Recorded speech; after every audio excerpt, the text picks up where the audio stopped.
It's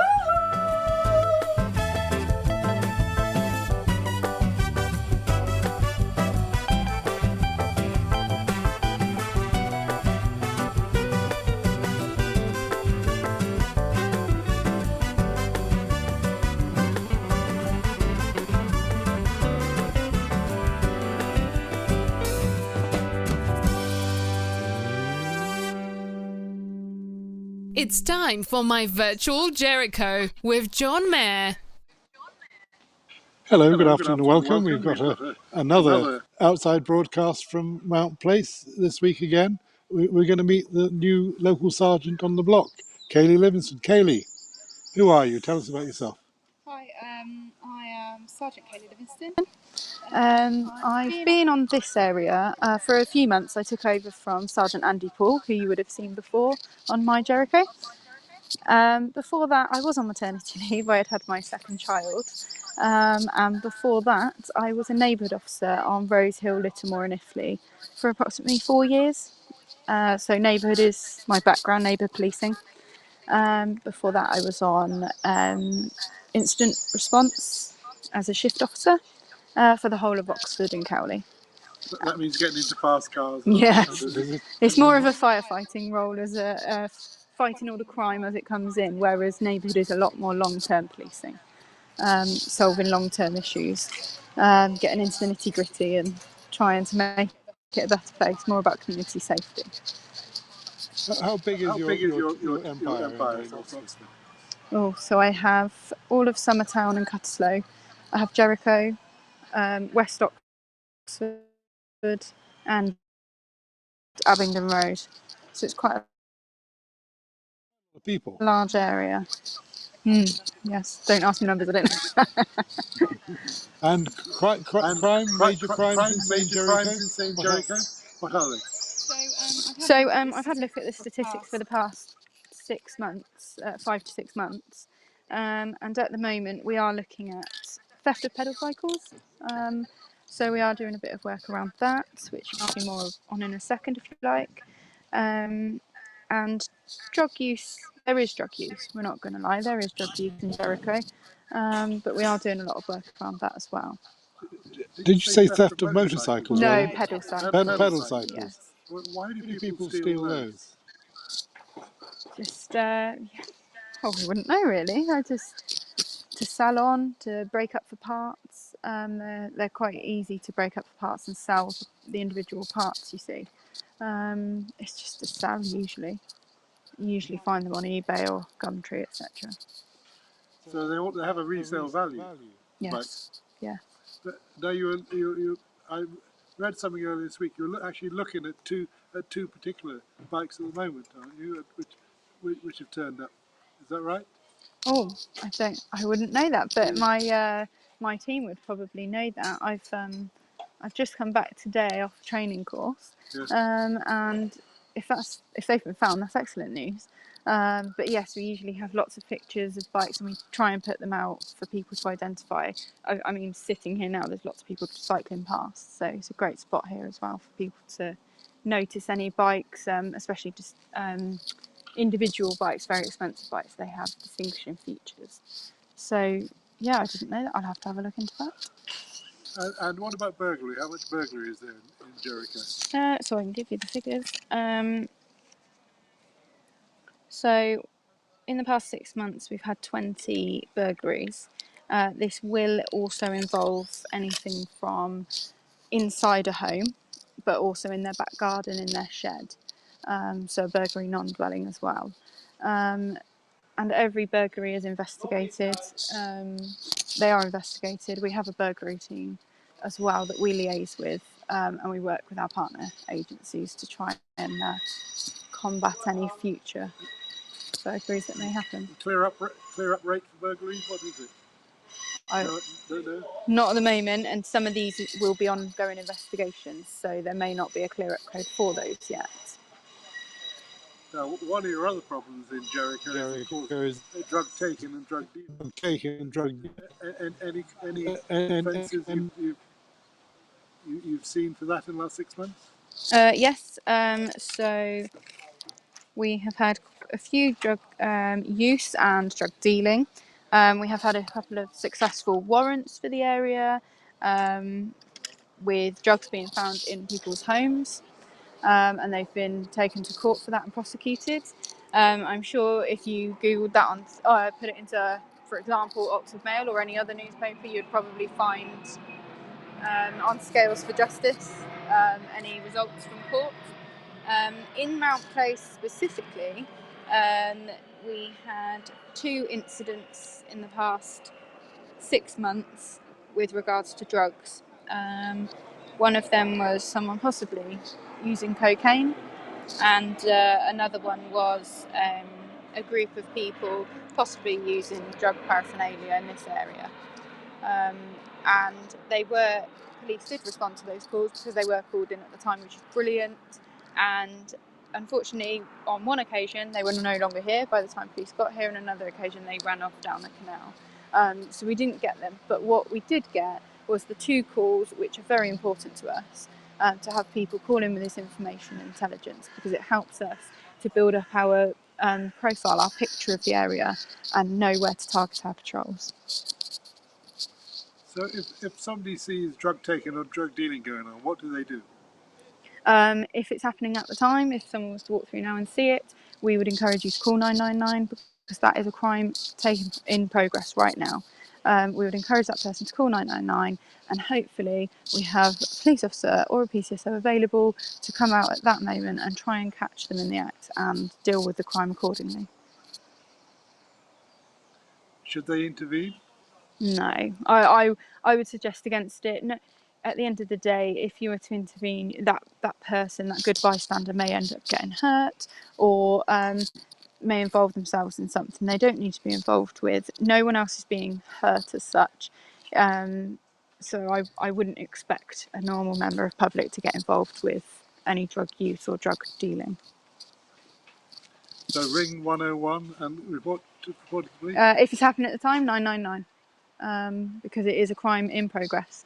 If they've seen it and maybe half an hour later they think, oh, maybe I should have reported that, that's fine, that they haven't reported it at the time. So either call 101 to report it, the non-emergency number, or call or online report, which is great. It all comes through to us, and that helps us to build that profile. What's your reaction time to a 999 call? It really does depend on how many officers are available. So for the whole of Oxford and Kayleigh, the shift officers that respond to any jobs that come in, the minimum number is 11 police officers, but there could be anything up to 20, 22 maybe. But it also depends on what else they are dealing with at the time. So I genuinely cannot give an answer for that, and that's not a political response. We genuinely wouldn't have an answer for that, I'm afraid. And if the neighbourhood team were on, it would be a lot quicker. So if we are on duty for this area, we would like to respond as quick as we can, because we want to catch these people, so that we can get names and identify people and deal with the crime. So if today I was to ring 999, I saw somebody drug taking over there, how long do you think response would be? Well, if I'm on duty, I'll try and attend. Let's say I'm not here. So my neighbourhood team have been on an early shift today. So they've gone home now. So there's no neighbourhood team on right now. So it would depend on the shift officers to be able to attend. I don't know how many jobs there are at the moment, so I don't know how many of them are available. I'd like to think, let's say one's available, they would just attend immediately. So that could take a few minutes, maybe up to 10 minutes. If it was a drug deal in progress and there was someone available, it would take a few minutes, I'd like to think. How big is your neighbourhood team? So there's myself as a part-time sergeant, and then we have PC Leo Sullivan and PC Mav Naranathormi, and them 2 are my police officers for all of the area, not just Jericho. And then we have at the moment 4 PCSOs, and we are due to have another one start in August. Now, you had a brilliant PCSO in Jericho with Claire. Yes. You know, much loved, was here, there and everywhere. Yes. Why did you lose her? Where's she gone? We didn't want to lose her. She was brilliant, and I think everybody on Jericho loves her as well. And she did actually love the area. She was very passionate about it. But for personal reasons, she needed to move areas. It was nothing about the work or the area, but she needed to go elsewhere. So she's actually over in Thames now and Wheatley as a PCSO still. And there's a new PCSO for Jericho, isn't there? Yes, so he isn't brand new. He was on Summertown and Cutteslowe for about 18 months now, and I've moved him across to Jericho. So he is the PCSO for Jericho. I'm sure he's been out, and I know he's been into certain shops and businesses and spoken to a few people already to introduce himself. But as we come out of COVID, we are going to do a lot more engagement. Chris mainly, but I would like to get out there as well after doing more paperwork. I've not seen him yet. Okay. How long has he been in post for? About a month on Right. Jericho. So he's very aware. He was quite looking forward to coming today, but unfortunately he couldn't make it. And he did help me with some of the prep for here to give you some statistics. So he is very aware of the area. He does patrol through here quite regularly. What's the function of a PCSO in a place like Jericho? How should people relate to them? In what sense? Communicate with them? Yeah. Ordinary people in Jericho. How should they say, look, I saw something the other day, it looked a bit suspicious? Should they? So if they see Chris or any other PCSO or police officer, please come up to us and talk to us. We will take that information. We need that information. We want people to engage with us. We prefer face-to-face. It leaves a longer lasting impression for both parties. And again, when we see that person again, we'll say hello. And it may be that they have more information. If they don't see anybody about patrolling, then I would encourage them to call 101 or do an online reporting form on our website. And we are in the process of getting new posters put up with the new changes to the team in certain shops and everything. That would hopefully have an email address on there as well. But email address, online reporting and 101 is non-emergency. So if there is an emergency, a crime in progress or someone's in danger, that is 999. And public meetings, are you planning to have any public meetings, any consultations? And when and where? At the moment, we most definitely want to get back into meetings, engaging with certain community groups, or most community groups, as many as we can go to. But with COVID, we have to be quite careful, obviously, especially the ones enforcing it. So we're currently in the process on our engagement calendar of finding out all the different meetings and youth groups and any other groups and community forums that are starting up, so that we can come along and start planning from there. So who can turn up for those consultation meetings, and what are you expecting from it? So if we plan a consultation meeting, we will invite people that we think need to be there, and we'll either tell them they can invite other people, their constituents, if we email councillors, for example, or if it's just a partner agency meeting, we'll just invite our partner agencies. But if it's a public consultation type of meeting, we will advertise that. We've recently got advertisement. We've recently got our access to Twitter and Facebook, which is TVP Oxford. Yeah. So please feel free to follow that. We will be posting on there soon. We've just got our access for that at the moment. Only Blackwood Lees seem to be neighbour team seem to be posting on there. But watch this space. We'll be on there soon as well. So you expect people to be vigilant because they are your policemen in the neighbourhood, as well as your PCSO. As well as your PCSO. If somebody sees something untoward, they should tell the PCSO or tell you, or 101 or email. Yes, correct? definitely. We can't do our job as efficiently without everyone in the community telling us what's going on. We have other ways of trying to figure out what's going on, but ultimately the community are the ones with the power, and they're the people that but we would encourage to tell us what is happening in the area so that we can action this information and intelligence. And do you build up an intelligence log for an area like Jericho? Is that how it works?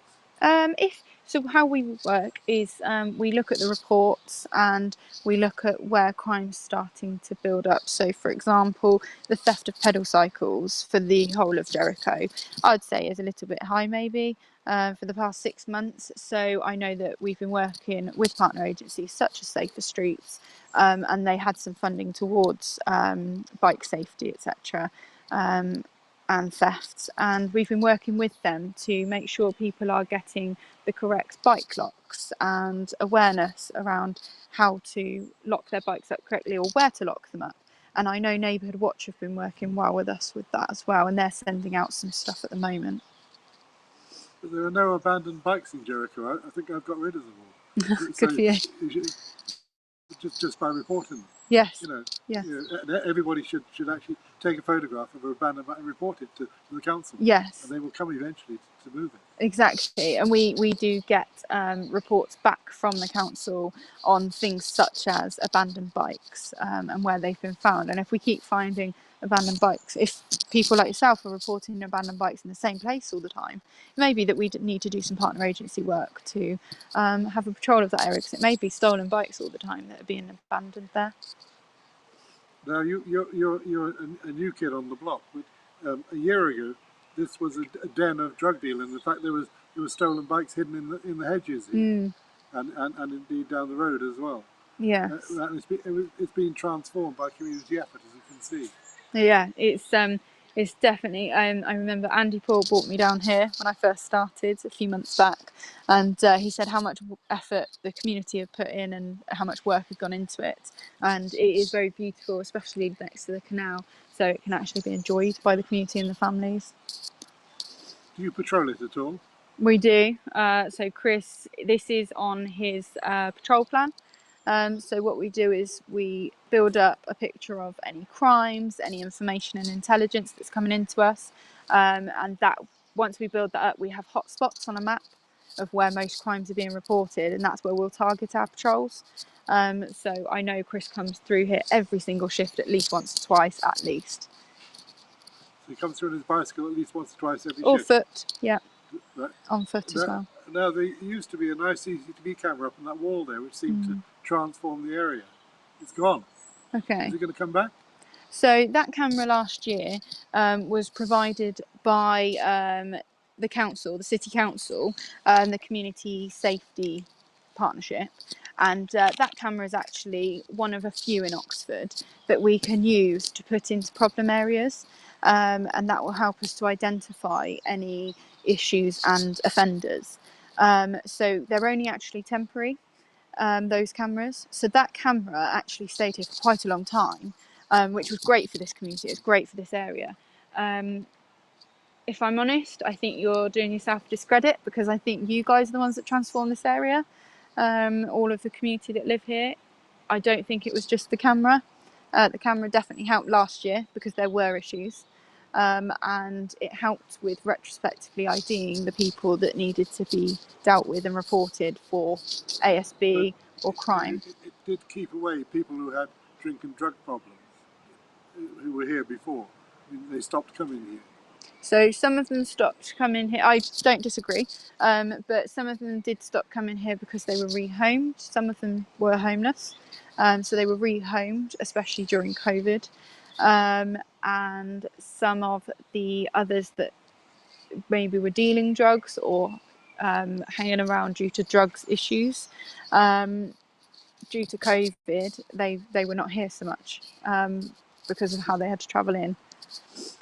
Some have drifted back in. I mean, I was here a couple of Fridays ago, and there were people down there drinking loudly and singing loudly and hiding stuff at the bottom of trees. Okay. How do you stop something like that happening? Okay, so I would just encourage anybody that's seeing that to report it. If they are causing a nuisance, then please report it to us at the time, and we will try and attend, especially if neighbourhood team are on, the neighbourhood police team are on.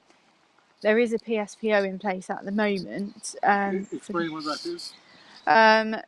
So basically that means that people cannot drink in an antisocial manner in an area in Oxford.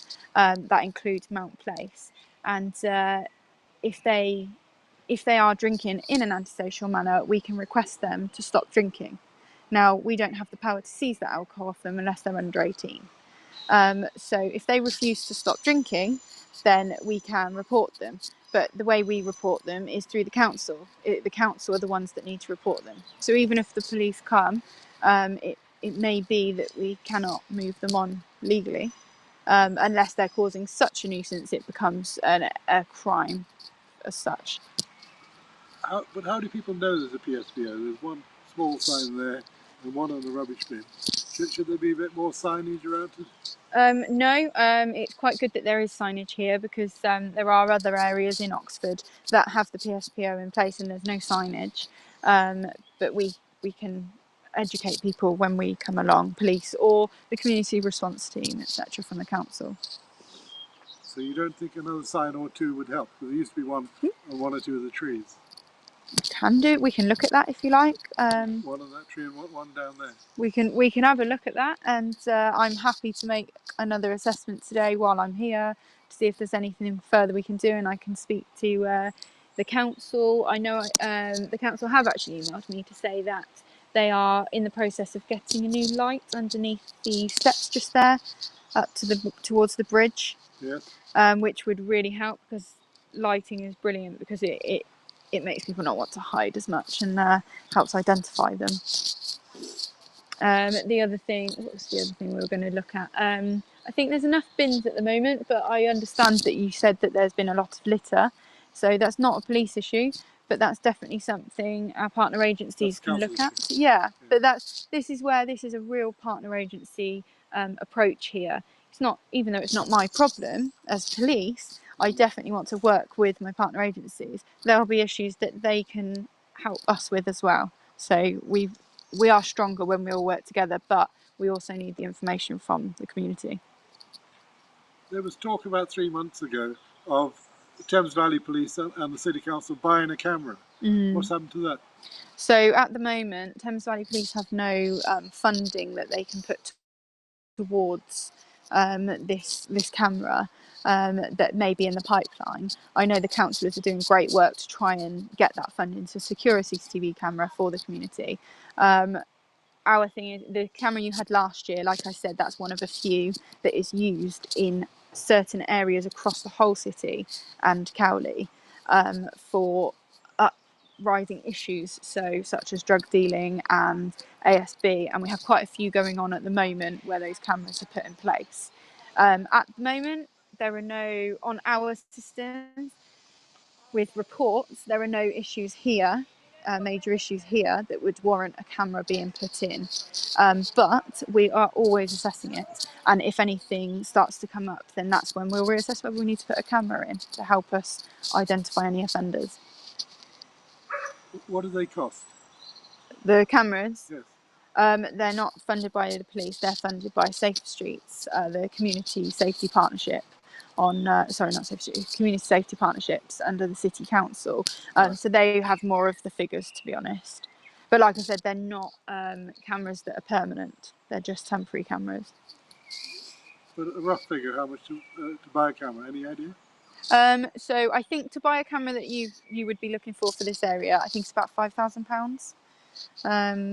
Right. And then you have the other expense of where the electricity comes from, who funds that, whether it comes out of a resident's home or out of the public electricity parts around here with the lights, etc. There's also whether it will be a live feed and monitored, or whether we can review it retrospectively, and who owns that camera. So not only does it cost to buy a camera, but there are the further long-term things to look at. The Safer Oxford were talking with Councillor Pressel about bringing the camera back. Where has that got to? Any idea? I have spoken to Councillor Pressel, and I've told her that we're not able to put any funding towards it at this time, and neither are Safer Streets, because their funding is towards other crime and priorities. So I haven't spoken to Councillor Pressel this week, but I believe she is quite passionate about getting a CCTV camera, so she's trying to get the funding from other parties as well. But it's a bit circular, isn't it? If you have a camera, you don't have trouble. If you don't have a camera, you have trouble. I mean, Not the reason always. there were no offences because there was there was a camera up there. Not always. So last year, I think it was a mixture of lots of different things that helped with this area. So you tidied up the area very well. You opened it up more. There were more bins. COVID did play a part in less ASB and less crime, and less drug use, etc. Because less people were around. I think the cameras, sometimes it gives people a bit of false sense of security, because I did wonder whether we should put a fake camera up, but that wouldn't work, to be honest, because that would make people feel safe when actually then they are safe here. But just because there's a camera, people might park their bike, lock up their bike in front of that camera thinking it was recording. But that wouldn't be fair. That's a public safety issue there. So we precluded that. We have looked at other options, but a camera isn't always the answer. I mean, there are 2 cameras in the school, CCTV cameras, which are not working, I believe. Right. Do you know about those? No, are they inside the school They're grounds? inside the school grounds. They'll be the school's cameras. And they overlook the King Street area. I just wonder, can somebody get those working, or can somebody put a sign up to say they're there? I can speak to the school and see if they are working cameras, or if they are dummy cameras, but I'm not going to broadcast it to everybody if it's dummy cameras, because they're a crime preventative measure. No. But yes, I can certainly speak to the school, or Chris can. Chris may even know, so it's a shame he's not here at the moment, the PCSA. Now, this used to be quite a rough area in the past. Okay. Prostitution, drink, and so on. Is what's happened? It's been transformed. Why? I think that is definitely the work of the community. Are you talking about just Mount Place, or no, Jericho as a whole? Jericho was a very rough area. Well, Jericho now is deemed as a very affluent area, I believe.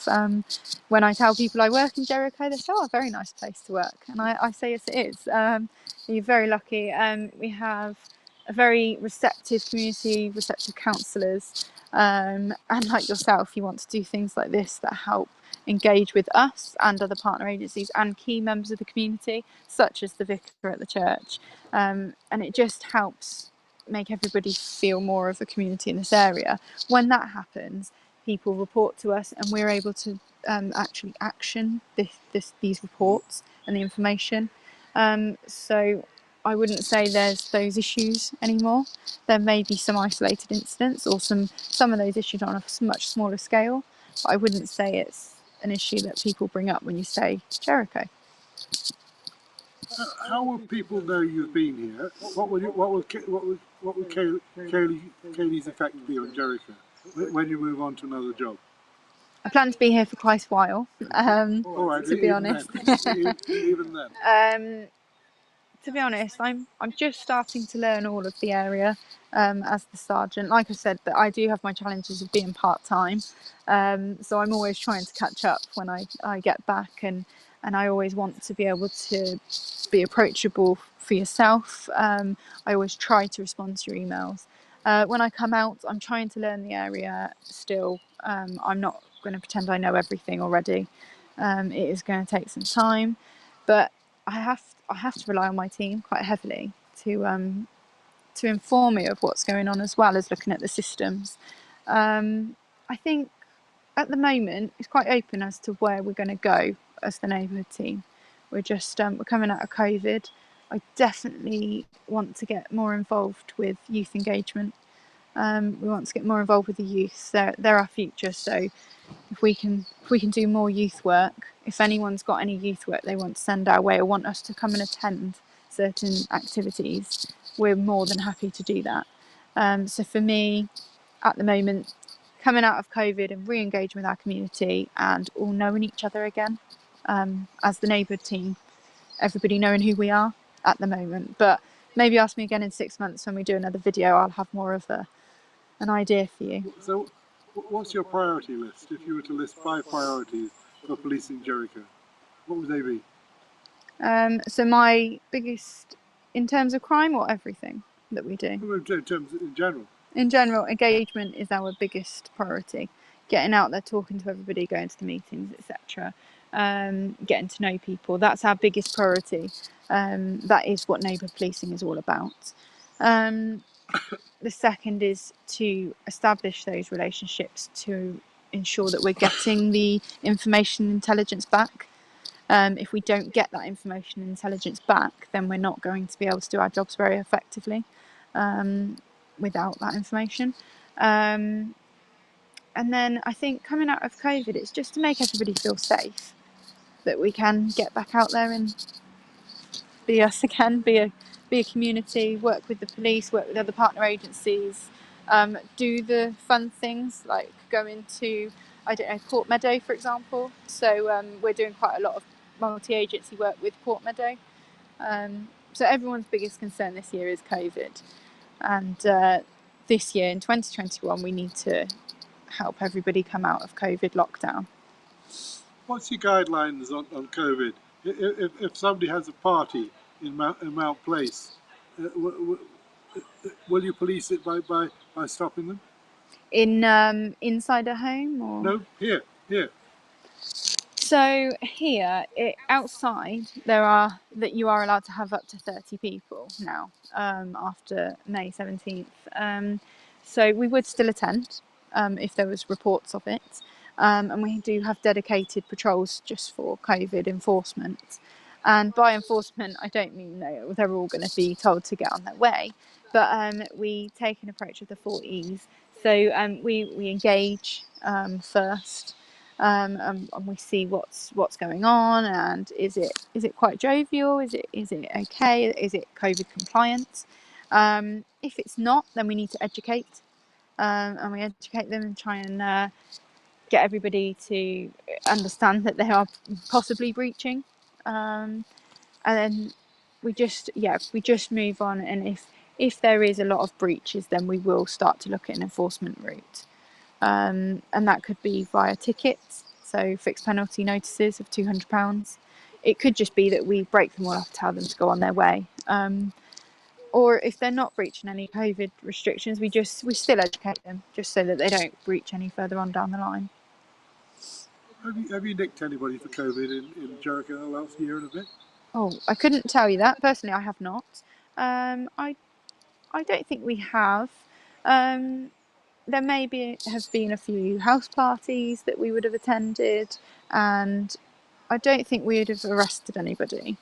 If we have, it would be very few people, because usually what we'd do is give a fixed penalty notice of £200, and that's what they'd have to pay. Well, we're coming towards the end. So post-COVID, you'd like to see the community much more together and much more in tune with you, and vice versa. Is that right? Yeah, we want to be guided as well by the community and what they want. We're not here to tell you how you should live.